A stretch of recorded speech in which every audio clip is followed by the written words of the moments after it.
Matterhorn Bobsleds. It is an iconic attraction and a landmark, standing at 147 feet. That's 70 feet taller than Sleeping Beauty's castle. Now, although it wasn't an opening day attraction, it was one of the earliest and was built by request of Walt himself. There are a few design choices, however, that I think are suboptimal and could be improved upon. Without further ado, here's how I personally would fix the Matterhorn.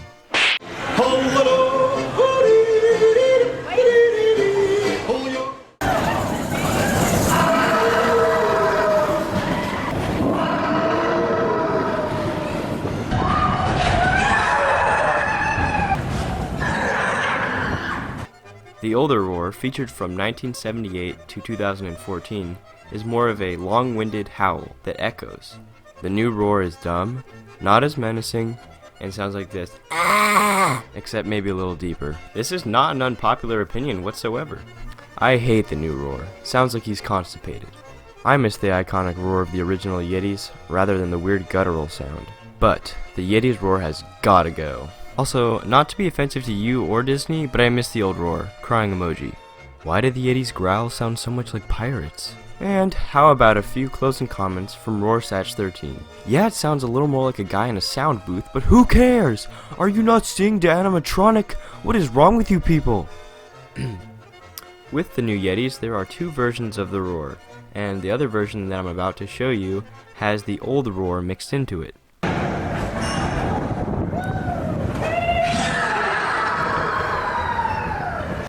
But alas, it is still lame. The old roar stands by itself and should be brought back entirely. In the 2015 refurb of the ride, some Yeti vocalizations were added to what used to be the ice cavern scene, which is now the wreckage scene.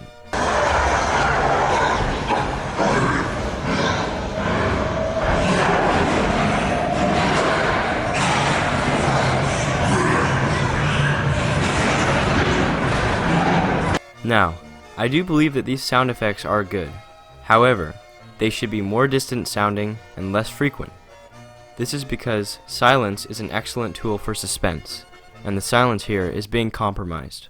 When this ice crystal scene used to be silent, the roar that preceded stood out a lot more. It was more shocking, especially for first-timers. This is because of the contrast between the quiet and the loud noise.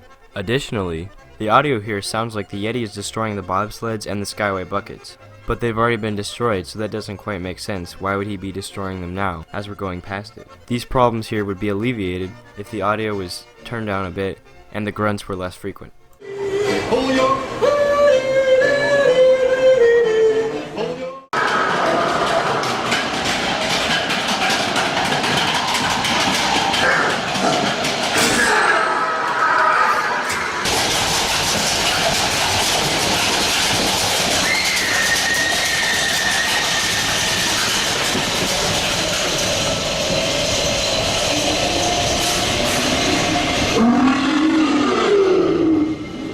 Okay, so I like both of these ride elements, and I have an idea for how we could include the two of them.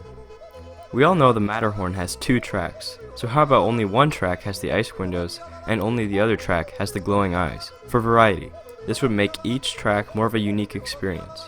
But because you can see both tracks on the lift hill, they would need to build a wall between them, and get rid of one of the old ice windows for the side that only has the glowing eyes.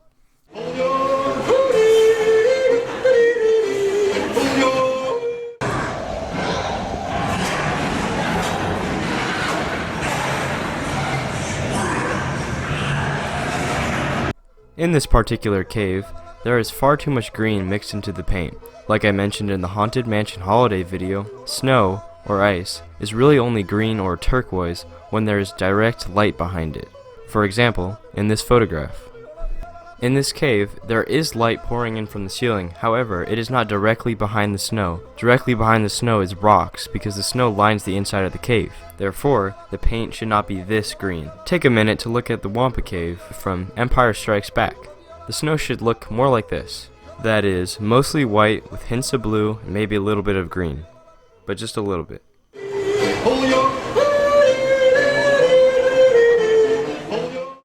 I like when the backdrop for the first Yeti is dark. In the past, occasionally it would be like this. It adds more visual contrast, which is perfect for Harold, because contrast is visually dramatic, and Harold is supposed to be scary. For the second Yeti scene, I like it when the backdrop is bright and Harold is a silhouette. Also, flashing lights are cool and we have not seen them since 2014.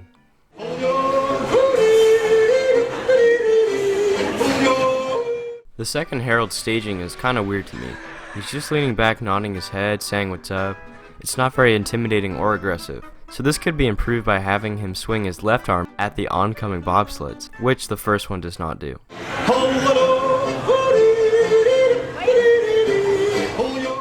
Disneyland guests often complain about the steel tubular tracks and how bumpy they are. Some wonder why they haven't been updated to something smoother and more technologically advanced. Now, you all know that we do zero complaining on this channel. So, the reason the tubular tracks are the way they are is because the Matterhorn is the world's first steel tubular roller coaster. Its design has notable historical significance, and to tamper with that would not please Indiana Jones. Plus, the rough and jerky experience suits the theming and dangerous atmosphere.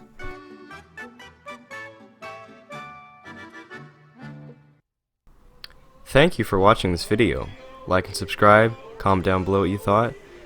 Feel free to share your thoughts on how you personally would improve the Matterhorn and whether or not you agree with my points. And stay tuned for more content.